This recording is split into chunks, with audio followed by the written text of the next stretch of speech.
애굽에 관한 경고라 보라. 여호와께서 빠른 구름을 타고 애굽에 임하시리니 애굽의 우상들이 그 앞에서 떨겠고 애굽인의 마음이 그 속에서 녹으리로다. 내가 애굽인을 격동하여 애굽인을 치리니 그들이 각기 형제를 치며 각기 이웃을 칠 것이요 성읍이 성읍을 치며 나라가 나라를 칠 것이며 애굽인의 정신이 그 속에서 쇠약할 것이요 그의 계획을 내가 깨뜨리리니 그들이 우상과 마술사와 신접한 자와 요술객에게 물으리로다. 그가 애굽인을 잔인한 주인의 손에 붙이시리니 포악한 왕이 그들을 다스리리라. 주 만군의 여호와의 말씀이니라. 바닷물이 없어지겠고 강이 잦아서 마르겠고 강들에서는 악취가 나겠고 애굽의 강물은 줄어들고 마르므로 갈대와 부들이 시들겠으며 나일 가까운 곳 나일 언덕의 초장과 나일강 가까운 곡식밭이 다 말라서 날려가 없어질 것이며 어부들은 탄식하며 나일 강에 낚시를 던지는 자마다 슬퍼하며 물 위에 그물을 치는 자는 피곤할 것이며 세마포를 만드는 자와 배 짜는 자들이 수치를 당할 것이며 그의 기둥이 부서지고 품꾼들이 다 마음에 근심하리라. 소안의 방백은 지극히 어리석었고 바로의 가장 지혜로운 모사의 책략은 우둔하여졌으니 너희가 어떻게 바로에게 이르기를 나는 지혜로운 자들의 자손이라 나는 옛 왕들의 후예라 할 수 있으랴. 너의 지혜로운 자가 어디 있느냐. 그들이 만군의 여호와께서 애굽에 대하여 정하신 뜻을 알 것이요 곧 내게 말할 것이니라. 소안의 방백들은 어리석었고 노베 방백들은 미혹되었도다. 그들은 애굽 종족들의 모퉁이 또리언을 애굽을 그릇하게 하였도다. 여호와께서 그 가운데 어지러운 마음을 섞으셨으므로 그들이 애굽을 매사에 잘못 가게 함이 취한 자가 토하면서 비틀거림 같게 하였으니 애굽에서 머리나 꼬리며 종려나무 가지나 갈대나 아무 할 일이 없으리라. 그 날에 애굽인이 부녀와 같을 것이라. 그들이 만군의 여호와께서 흔드시는 손이 그들 위에 흔들림으로 말미암아 떨며 두려워할 것이며 유다의 땅은 애굽의 두려움이 되리니 이는 만군의 여호와께서 애굽에 대하여 정하신 계획으로 말미암음이라. 그 소문을 듣는 자마다 떨리라. 그 날에 애굽 땅에 가나안 방언을 말하며 만군의 여호와를 가리켜 맹세하는 5 성읍이 있을 것이며 그 중 하나를 멸망의 성읍이라 칭하리라. 그 날에 애굽 땅 중앙에는 여호와를 위하여 제단이 있겠고 그 변경에는 여호와를 위하여 기둥이 있을 것이요 이것이 애굽 땅에서 만군의 여호와를 위하여 징조와 증거가 되리니 이는 그들이 그 압박하는 자들로 말미암아 여호와께 부르짖겠고 여호와께서는 그들에게 한 구원자이자 보호자를 보내사 그들을 건지실 것임이라.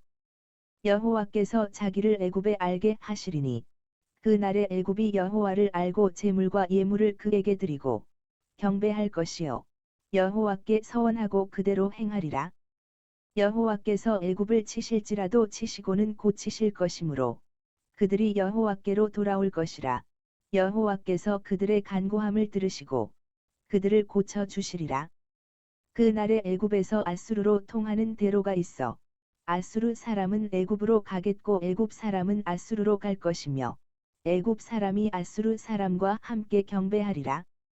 그 날에 이스라엘이 애굽 및 아수르와 더불어 셋이 세계 중에 복이 되리니 이는 만군의 여호와께서 복 주시며 이르시되 내 백성 애굽이여 내 손으로 지은 아수르여 나의 기업 이스라엘이여 복이 있을지어다 하실 것임이라. 아멘. 자, 오늘은 19장이지요. 애굽에 대한 심판입니다. 애굽을 심판하시기 위하여 임하시는 하나님께서는 빠른 구름을 타시고 애굽에 임하신다고 하였습니다. 이것은 하나님께서 예정하신 바를 시행함에 있어서 신속, 과감하시다는 뜻을 담고 있습니다. 애굽에 임할 재화를 1절에서 10절은 말합니다. 먼저 자중질환이 생길 것이라고 1절에서 4절은 말하지요. 심판주이신 여호와의 임하심으로 그렇게 위세를 떨치던 애굽의 우상들이 그 앞에서 떨게 될 것이고 또 애굽인의 마음이 그 속에서 노그리니 이 얼마나 전율과 공포의 분위기가 됩니까? 하나님께서 애굽인의 마음을 격동시켜서 애굽인이 애굽인을 치는 일, 곧 각기 형제를 치고 각기 이웃을 칠 것이요, 또 성읍이 성읍을 치며 나라가 나라를 칠 것입니다. 동족 상잔에 상공호벌 하는 양상은 자멸을 초래하는 양상이니 불행 중 불행인 것입니다. 또 그들이 우상과 마술사와 신접한 자와 요술객에게 물으리라고 하였습니다. 미신과 우상이라고 하는 것은 몇만 가지를 다 해본다 하더라도 참 만족을 얻지 못합니다. 끝없이 새로운 미신 상태를 증가시킬 뿐입니다. 애굽인들이 국난을 해결해 보려고 온갖 미신을 따르지만 참으로 만족할 수가 없다는 것입니다. 자, 5절에서 10절은 말합니다. 징벌로 인한 파멸을 얘기하죠. 애굽인들이 자랑하는 나일강과 바다와 및 풍부한 물산도 하나님의 징벌로 인하여 파멸될 것을 가리킵니다. 사람들이 무엇이든지 자랑하며 교만하면 하나님께서 그들의 자랑거리를 파멸시키시는 것입니다. 바닷물이 없어집니다. 나일강이 마른다는 얘기지요. 어부들이 탄식하며 슬퍼한다고 말합니다. 직조업자들이 수치를 당하게 될 것이라고 얘기합니다. 지도층, 기둥과 같은 지도층들, 그 인물들도 멸망당하게 될 것이라고 말하고 있습니다. 애굽인의 암매와 공포를 11절에서 17절은 말하죠. 자, 11절에서 15절은 애굽인들의 암매한 지혜에 대한 얘기를 말합니다. 소아는 타니스라는 도시인데 나일강 위에 있었습니다. 사메티쿠스 왕 때까지 이르렀는데 그곳에 왕과 방백들이 거주하였습니다.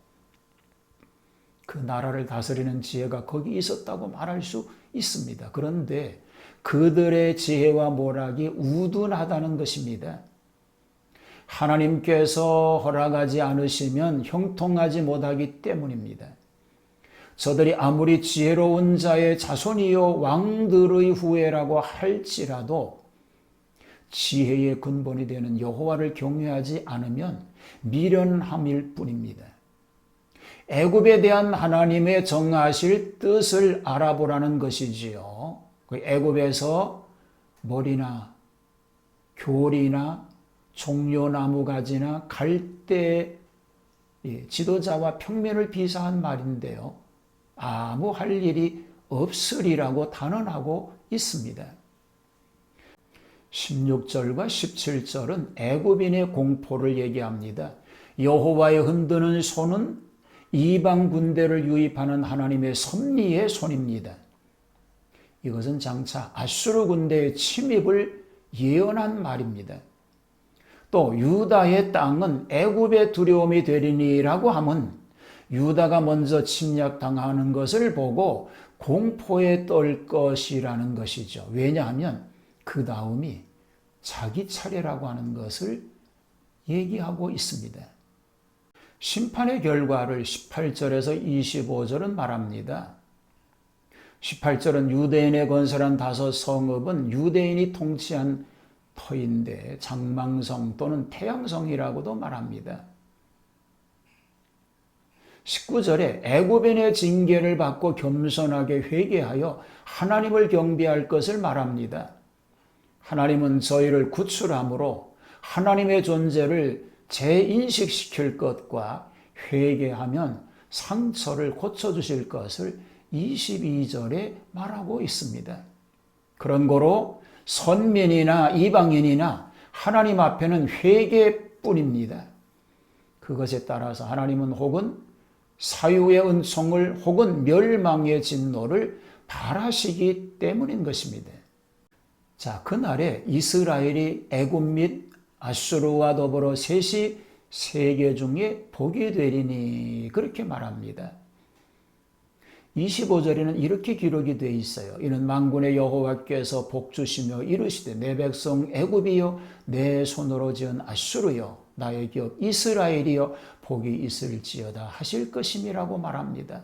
말일에 유다가 중심이 되어서 애굽, 아수르, 남북 양대국이 유다와 함께 하나님의 축복을 받을 것임을 암시하고 있습니다. 오늘 하나님을 섬기는 우리 때문에 민족이 복을 받고 세계가 복을 받게 되는 이런 놀라운 역사가 있게 되기를 주님의 이름으로 축복합니다. 말씀을 통하여 하나님의 나라를 앞당겨가는 그 말씀에 의지해서 하나님의 뜻을 이루어가는 이런 복된 삶을 살아가는 우리 모두가 되게 하여 주시옵소서. 힘들고 어렵다고 말하는 이때이지만 말씀으로 살아 승리하는 복된 승리자가 되게 하옵소서.